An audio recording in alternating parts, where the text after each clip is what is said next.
Muy buenos días, don Francisco Martín. ¿Qué tal? ¿Cómo está? Bien, muchas gracias. Pues muchísimas gracias por atender a nuestra llamada y por querer venir aquí a compartir con nosotros, pues su forma de ver las cosas que están expresadas en un libro. Lo vamos a compartir ahora en pantalla. Aquí está. ¿Qué haremos en el cielo y camino hacia él? El camino a él. Y bueno, que viene que ni pinti parado en una época de paso, de cambio, de transición, como es la Pascua y como es la Semana Santa. Aquí ya tenemos el libro, por si alguien lo quiere comprar, luego pondremos el enlace. Y bueno, cuéntanos un poco, ¿de qué trata el libro? El objetivo del libro es describir el estado psicológico que tendremos en el cielo. Es decir, eh, darnos cuenta, saber qué es lo que haremos en el cielo y cómo nos sentiremos. Más allá de que estaremos en la gloria disfrutando y que estaremos llenos de gozo, lo que yo siempre he pretendido con este libro es concretar, es llegar a concretar exactamente qué haremos, a qué dedicaremos nuestra vida, porque igual que aquí nos dedicamos a nuestras tareas cotidianas, en el cielo también tendremos que hacer algo, aparte de estar contemplando a Dios o los santos, o la Virgen o los ángeles, que pues, efectivamente nos llenará de gozo, pero aparte de eso, ¿qué más hay? Entonces, pues yo esto me lo planteé y empecé a estudiar y lo he reflejado en este libro, que creo que responde a esta pregunta. ¿Qué haremos en el cielo? Y de rebote nos sirve pues para prepararnos mejor para estar allí con las mejores facultades.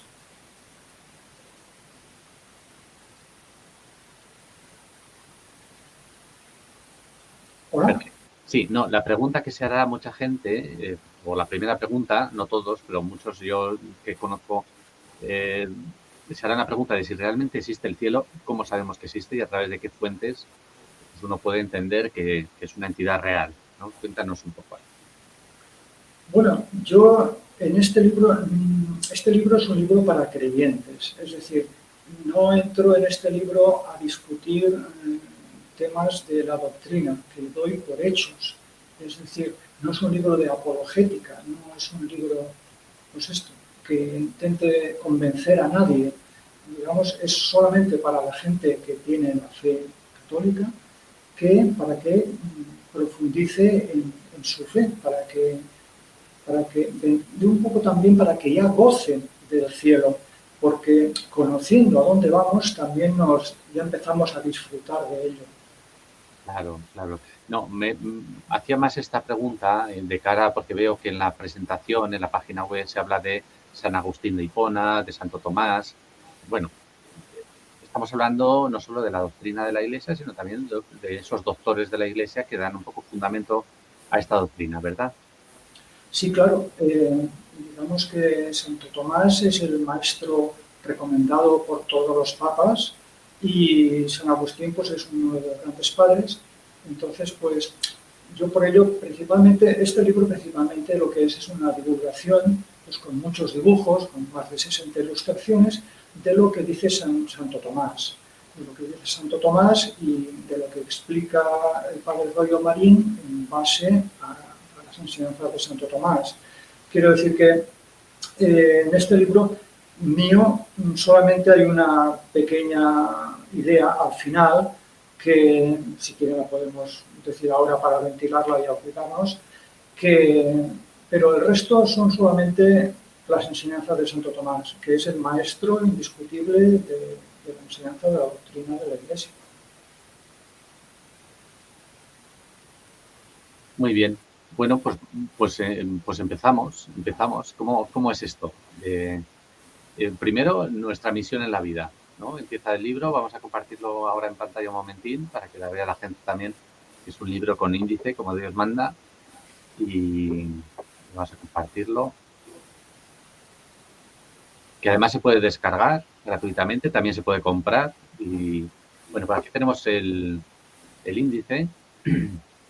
Nuestra misión, ¿qué es lo que nos dicen los doctores sobre nuestra misión en la vida? Me imagino que para que sirva de camino para llegar al cielo.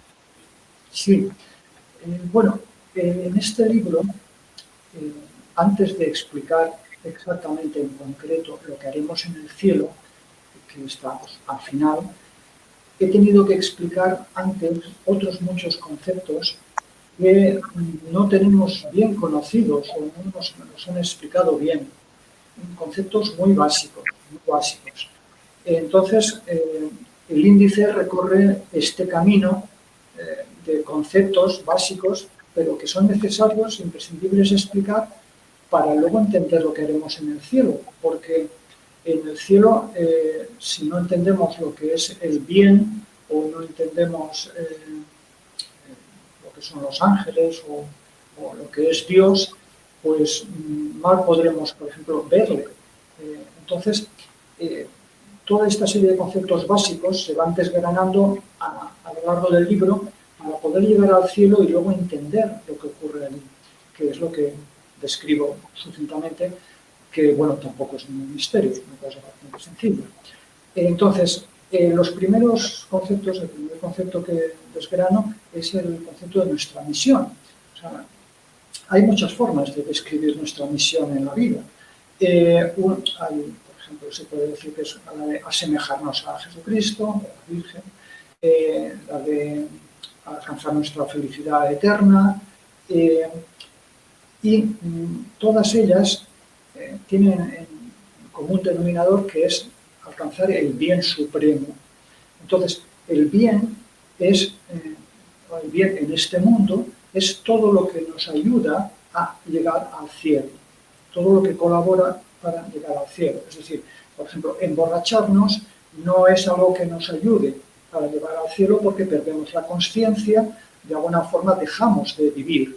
Entonces, con ello dejamos de aprovechar el tiempo que Dios nos ha dado en esta vida y estamos inconscientes. Entonces, por eso, emborracharse no es bueno, porque nos dificulta el llegar al cielo o nos dificulta llegar al cielo en las mejores condiciones, porque esto es otro de los conceptos básicos de la doctrina de la Iglesia, es que en el cielo hay grados, es decir, no estamos ni tenemos el mismo gozo en el cielo todos, unos que otros.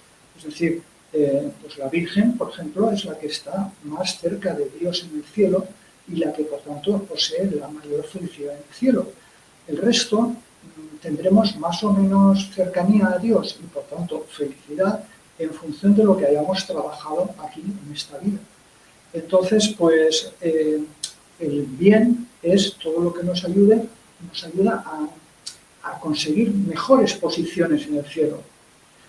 Yo hablo, hay una metáfora que explico en el libro, que digo que el cielo es como un teatro, en el que en el escenario pues está Dios, Jesucristo, la Virgen está ahora mismo al lado de Dios, San José también está allí a su lado, y luego en las filas de butacas pues están pues, los ángeles, los santos y nosotros cuando estemos en el cielo. Entonces Dios nos tiene reservados una butaca. Dice, mira, la butaca del Señor de Miguel es la fila 15, la butaca 33. Entonces, esta es la butaca que usted o yo mismo podría tener reservada desde el principio de los tiempos, desde antes de la creación del mundo. Dios nos tiene reservada esa butaca para nosotros, en el cielo. Entonces, nosotros en la vida, lo único que podemos hacer es hacer todo lo posible por llegar a estar en la fila 15, que es la fila de nuestra butaca. Y todo lo que hacemos con nuestros malos comportamientos, emborracharnos, etcétera, y todo lo que decimos, con el mal que cometemos, es retrasarnos en la fila de butaca que conseguimos. Es decir, por muy santos que seamos, no podremos estar en el cielo más cerca de la fila 15, que es la que tenemos predestinada. Pero podemos estar mucho peor o incluso quedar fuera del teatro si nos condenamos. Entonces, bueno, pues todo esto es lo que hay que ir conociendo, porque son conceptos que, aunque son básicos, pues no están del todo conocidos, y para ello vamos entendiendo luego qué haremos en el cielo, porque no es lo mismo, Dios no no vamos a hacer lo mismo si estamos en la fila 500 del anfiteatro o del teatro que si estamos en la fila 15. ¿Entiendes? Claro. Aquí nos hablas también en el libro de los enemigos, ¿no? Nuestros enemigos. ¿Por qué le dedicas un espacio a los enemigos? Bueno, dedico un espacio a los enemigos quizás pues porque se habla poco de ellos o porque somos inconscientes de que existen. Es decir, todas las culturas, todas, hablan de los seres del mundo inferior, etcétera, etcétera. Y aquí, pues, parece que se intenta negar la existencia de estos seres del mundo inferior. Entonces, estos seres del mundo inferior, no, aunque a veces se manifiestan muy espectacularmente, habitualmente están a nuestro alrededor y no se manifiestan tan espectacularmente, tan llamativamente. Es decir, por ahí hablo en una de las páginas, esta página que usted muestra aquí, hablo precisamente de que estos seres del mundo inferior nos persiguen como moscas y son los que nos dan, los que nos suscitan, los que nos insinúan los malos pensamientos, por ejemplo. Entonces, todo esto son seres que están escribiendo en nuestra mente, nos están suscitando malas ideas y suscitando malas ideas para que nos apartemos del bien y hagamos el mal y nos dificulten el alcanzar el cielo, que es a fin de cuentas lo que quiere el demonio. Lo que quiere el demonio, digamos, al demonio se hizo demonio, él cree que por culpa nuestra. Quiero decir que el demonio era el ángel más excelso del cielo, pero en un momento dado, pues Dios anunció a los ángeles, a todos, incluso al demonio, les anunció el plan de redención del hombre y que Jesucristo pues, sería hombre. Y claro, eso, digamos que era una pequeña discriminación con respecto a los ángeles, porque los ángeles son seres más perfectos en su naturaleza que el hombre. Entonces los ángeles, pues en Lucifer se sintió discriminado, minusvalorado, porque Dios escogiera al hombre para encarnarse y no unirse a una naturaleza angélica. Entonces, Lucifer dijo que con él no contaran para colaborar en ese plan y por eso Dios tuvo que pues, crear el infierno para él y él, pues, junto con un tercio de los ángeles que le secundaron, pues se convirtió en un demonio. Pero claro, él nos echa a nosotros, a los hombres, la culpa de su condenación. Pues, en vez de decir, bueno, realmente fui yo el que fue culpa mía, el convertirme en un demonio, claro que eso sería una muestra de humildad que es imposible en el demonio, pues él nos echa la culpa a nosotros y nos odia, nos tiene envidia, y nos odia y por eso quiere que nos condenemos. Fijemos que el demonio nos tiene envidia porque nosotros tenemos una naturaleza que podemos, digamos, participar de Dios. Que esto es otra de las cosas muy importantes en el libro.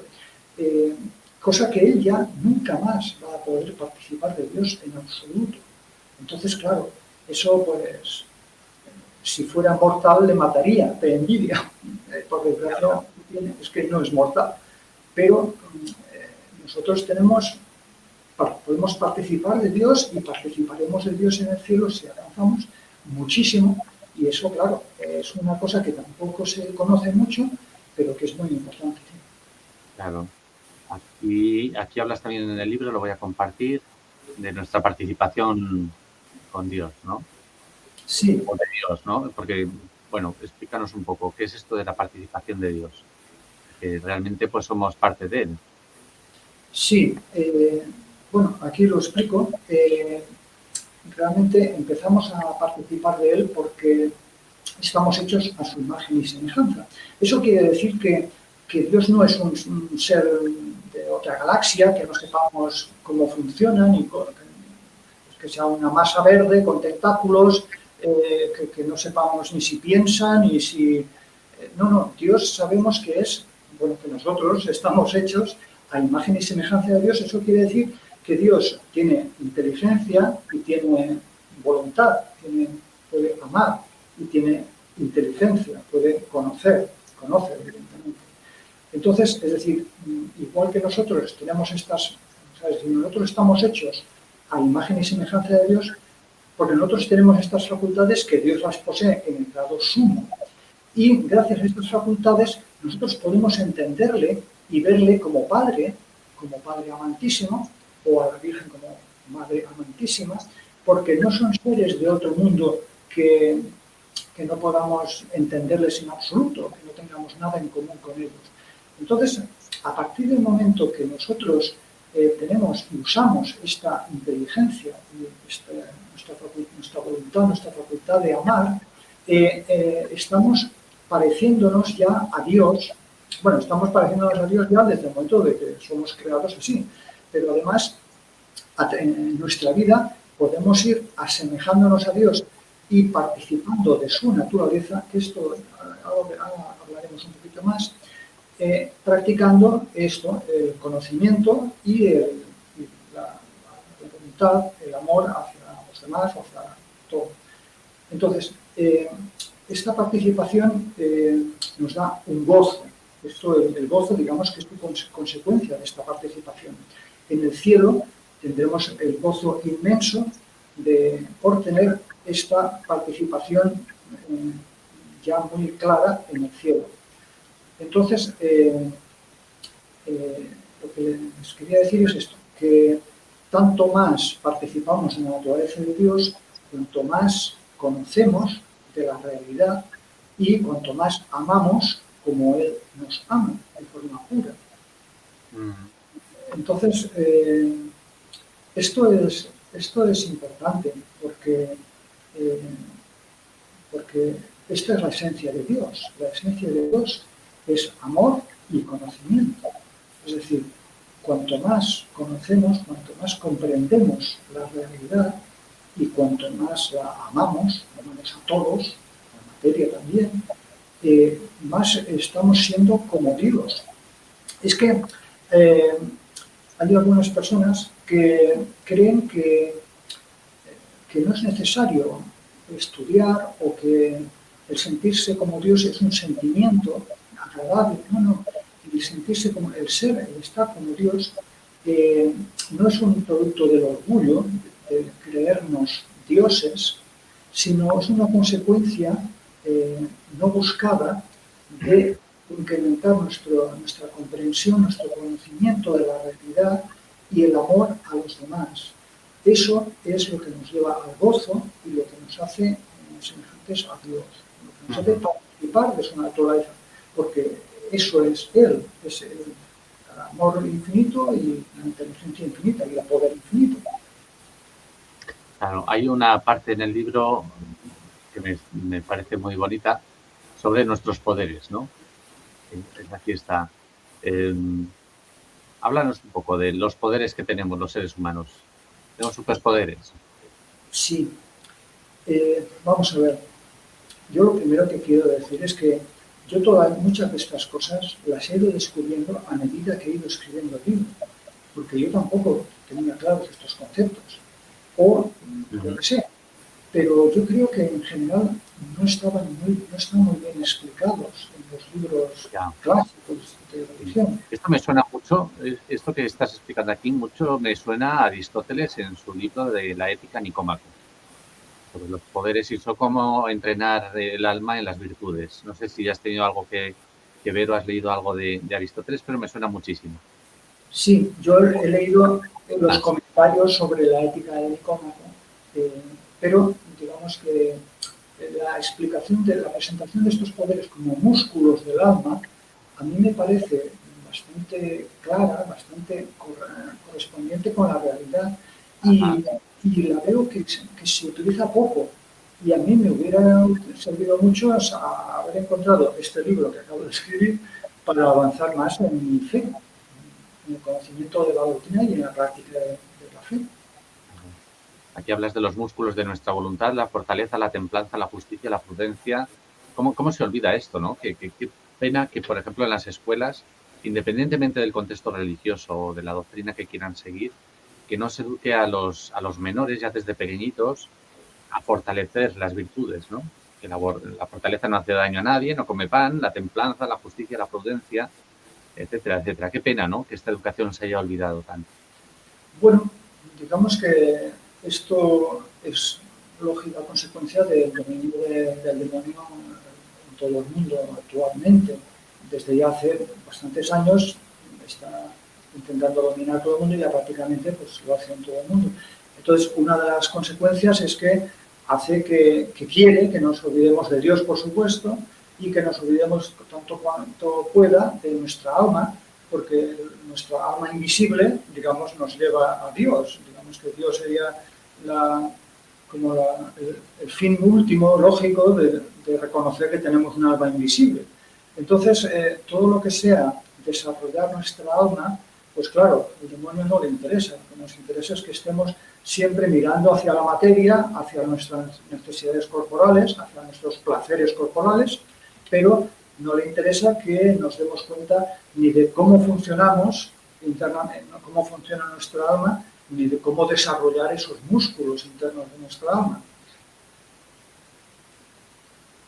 De alguna manera, la vida nos deja desnudos frente a estas tribulaciones o problemas para que nos entrenemos, ¿no? Y nos fortalezcamos. Eso es siempre y cuando uno quiera aprovechar la oportunidad de los problemas. Sí, claro, la vida nos la da Dios, pero está en nuestra mano utilizarla, aprovecharla para llegar al cielo, ¿no? Quiero decir, Dios no nos va a llevar al cielo forzados. Es decir, nos ha dado unos talentos, una familia, nos ha dado una educación, nos ha dado toda una serie de recursos y luego nos pedirá cuentas. Entonces, claro, bueno, si nos dejamos llevar por lo que dice el sistema, toda la sociedad en general actualmente, pues no nos va a llevar a desarrollarnos y a alcanzar un buen lugar en el cielo, sino a lo contrario, a gozar mucho corporalmente, pero acabar luego en el infierno. Sí, estupendo. Haces también una aportación sobre el alma, haces una explicación, me imagino que muy basada en Santo Tomás también, como hablábamos antes, sobre el alma, ¿verdad? Sobre el contenido, los límites y la existencia del alma. Sí, sí. Es que son conceptos muy básicos, pero como les decía, pues no se conocen y deberían explicarse en párvulos prácticamente. Pero bueno, pues es saber que el alma pues, tiene solamente dos facultades, el poder, o sea, la voluntad y el pensamiento, la capacidad de entender las cosas, de aprender, de estudiar y la capacidad de escoger, de querer una cosa u otra. Entonces, bueno, estas son las dos facultades que tenemos. Es que aquí, como en todo, hay mucha información que no es correcta. Es decir, todos los sentimientos son consecuencia de lo que pensamos y de lo que queremos.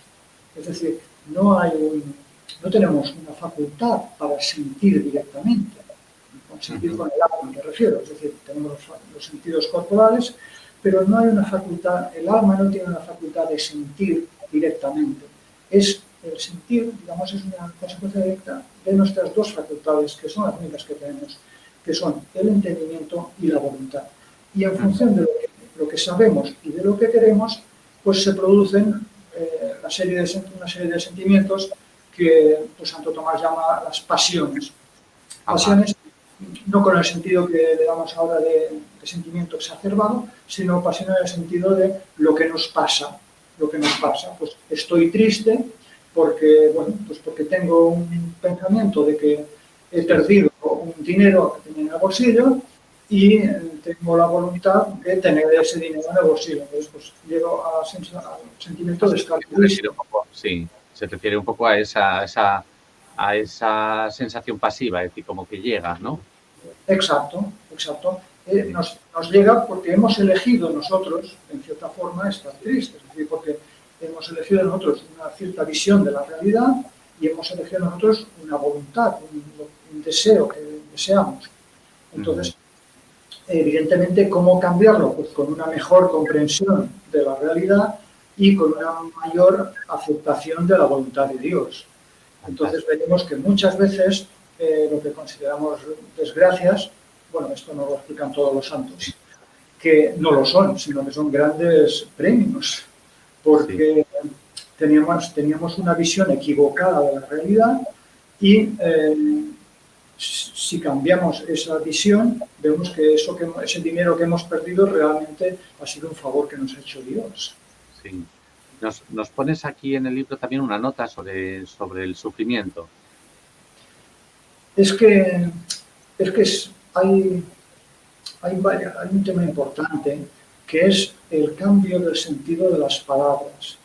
Yo esto también lo he ido descubriendo a medida que he hecho el libro. Yo ya conocía pues, que el demonio, a través de las reales academias de la lengua, a través de muchos medios, cambia el sentido de las palabras para que luego no podamos entendernos.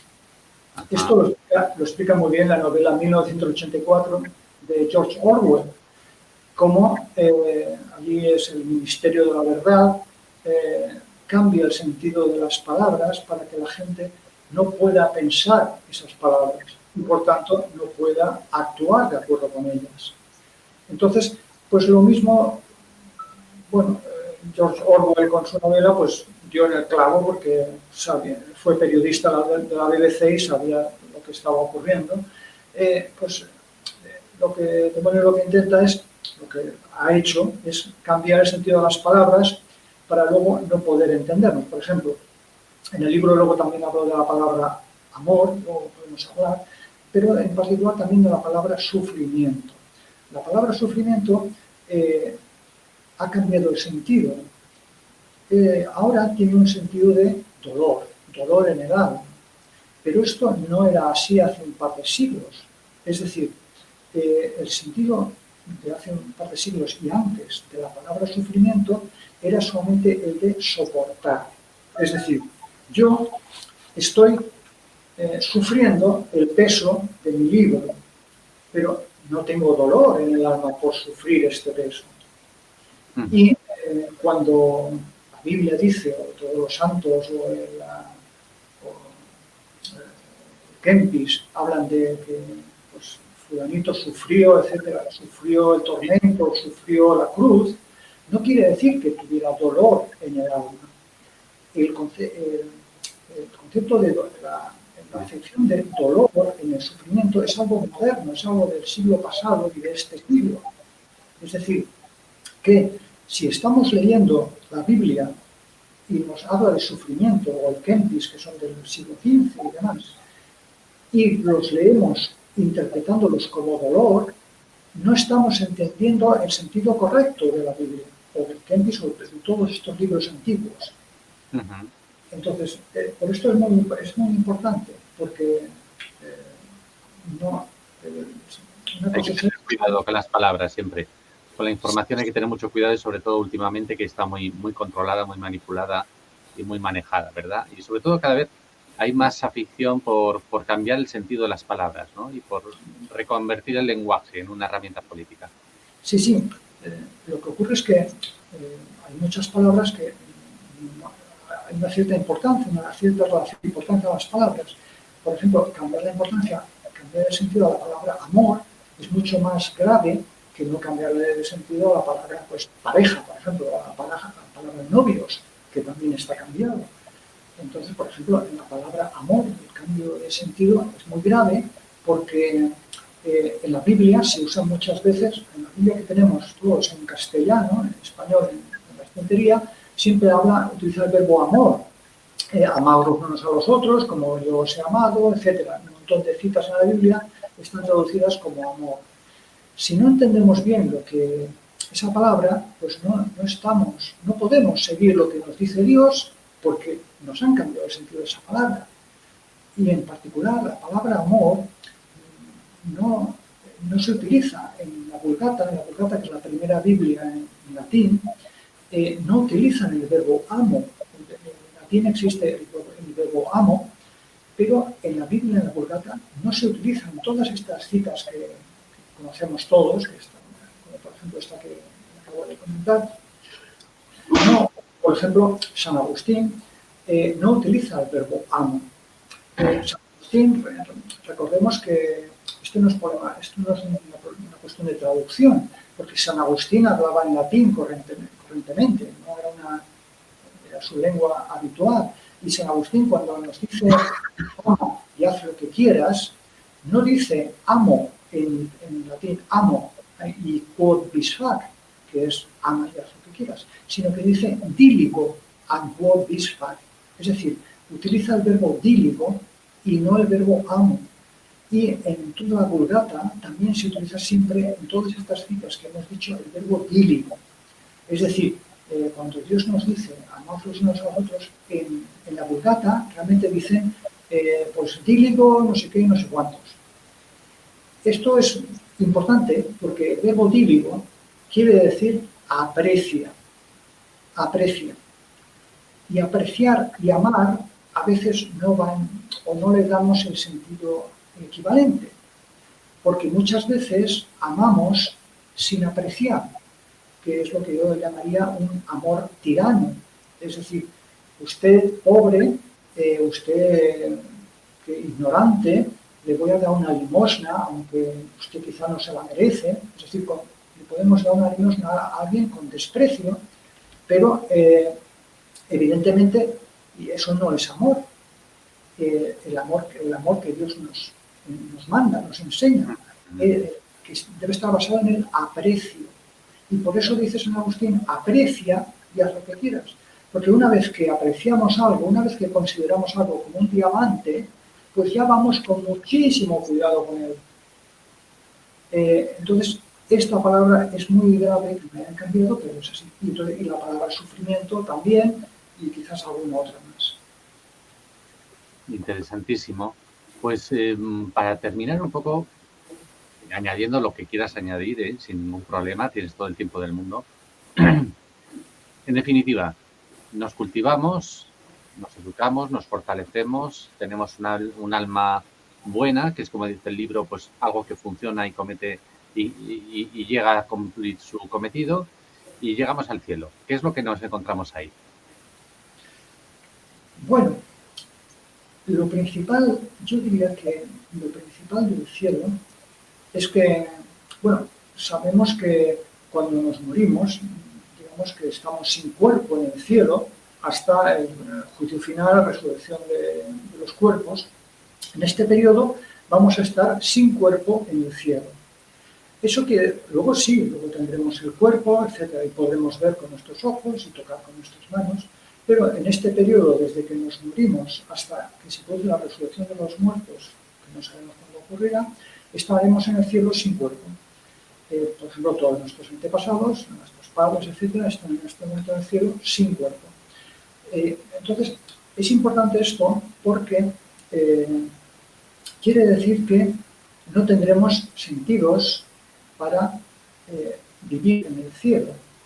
Eso quiere decir, por ejemplo, que no tendremos palabras para pensar, porque pensamos con palabras. Ahora mismo estamos dialogando, yo estoy pensando al mismo tiempo que estoy hablando con usted y lo estamos haciendo con palabras, en este caso en español. En el cielo no tendremos palabras, con lo cual el tipo de pensamientos que tendremos, van a ser sin palabras. Eso quiere decir que en el cielo solamente vamos a poder pensar o experimentar o hacer cosas que en la tierra tengamos tan conocidas que no necesitemos palabras para referirnos a ellas, o podamos referirnos a ellas de 20.000 maneras diferentes, pero conociendo la realidad independientemente de las palabras. Voy a poner un ejemplo. Todos sabemos lo que es el sumar. El sumar sabemos que es algo como juntar cosas, añadir cosas. Y podemos hacer un gesto así con la mano para decir sumar, porque es un concepto que todos tenemos muy dentro de nosotros, conocemos perfectamente Y entonces, pues sabemos que, aunque digamos sumar, o digamos adición, como dicen los franceses, o digamos addition, como dicen los ingleses, o lo digamos en el idioma que sea, no nos importa porque sabemos lo que es sumar, porque eso lo sabemos, lo hemos vivido. Entonces, en el cielo no tendremos la palabra sumar, pero como hemos vivido lo que es el sumar, pues podremos sumar en el cielo, porque sabemos perfectamente, dentro de nosotros sabemos lo que es el sumar. Entonces, lo mismo nos va a ocurrir, por ejemplo, con el amor, o con el comprender, o con el conocer diferentes cosas. Solamente si las hemos experimentado y las hemos conocido bien por experiencia en la tierra, es que podremos vivirlas, revivirlas o practicarlas en el cielo. Es decir, si en el cielo, si llegamos al cielo sin conocer lo que es el amor, cosa bastante complicada, porque solamente en la vida corriente, en la vida terrestre, hemos conocido un negocio de favores, es decir, si con nuestra esposa solamente hemos tenido un, digamos, perdón por la expresión, un amor comercial, yo te doy si tú me das, a cambio, eso no es amor. Entonces, eso es un negocio. Entonces, ese tipo de amor en el cielo no existe, porque en el cielo no hay negocios. Entonces, en el cielo, si solamente vamos con ese tipo de amor al cielo, si llegamos, en el cielo no vamos a poder ver a Dios, porque Dios es amor, amor puro. Y el amor puro, pues es el amor puro de nuestros intereses personales. Entonces, si no hemos practicado el amor puro en la tierra, y lo tenemos tan practicado, tan metido dentro de nosotros, que le llamamos amor, love, o amor, o como queramos, pero sabemos independientemente de las palabras lo que es, pues en el cielo no vamos a poder hacerlo y no vamos a poder ver a Dios, que es amor puro. Entonces, es importante, pues esto, vivir estos conceptos hasta el punto de que los conozcamos perfectamente, porque si no en el cielo no vamos a poder tener esa experiencia. En definitiva, recogeremos lo que sembremos, ¿no?